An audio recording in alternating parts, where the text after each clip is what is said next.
nínú àwọn nǹkan ńlá tíyàn máa ń ṣe nínú ààwẹ̀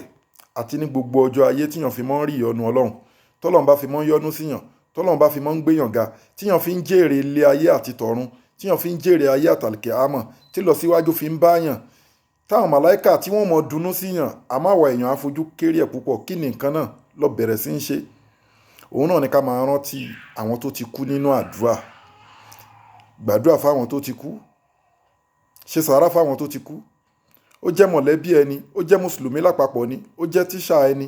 gbogbo àwọn èèyàn tó jẹ́ ni mímọ̀ tí wọ́n ti lọ sálìkẹ́ àmọ́ ẹ mọ́ tọrọ àdúrà fún wọn ẹ má bẹ lọ́wọ́n ọba fún wọn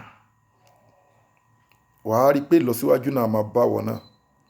ò ní wálẹ̀ torí bó ṣe wò ká pẹ́ láyé tó ibi tí wọ́n lọ yẹn náà àwa náà ń lọ bẹ̀ àwọn kan náà ni wọ́n dẹ̀ máa rántí wa pẹ̀lú àdúrà ẹ rí báyìí ẹ jẹ́ ká dúró tọ́lọ́run o gbogbo àwọn tó wà lálìkẹ́ àmọ́ yẹn tí wọ́n ti kú yẹn àwa tá a wà láyé ni wọ́n ń dúró dé o ẹ jẹ́ ká kúrò lórí àdá o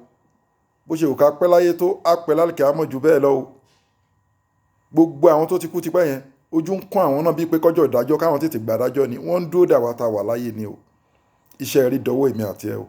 ẹ fi fídíò ẹ fi ránṣẹ́ sí gbogbo àwọn olólùfẹ́ ọlọ́run ní dà wá láàmú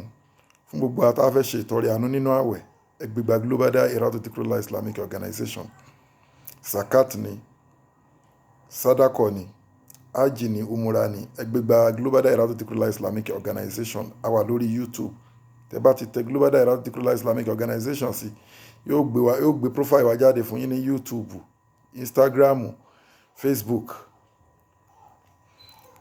so fún gbogbo àtàwọn ṣe ìtọrẹ àánú so tẹ́ bá dẹ̀ ní the account number ní fún ìtọrẹ àánú fáwọn aláìní àti fún lọ síwájú ẹ̀sìn 0123214254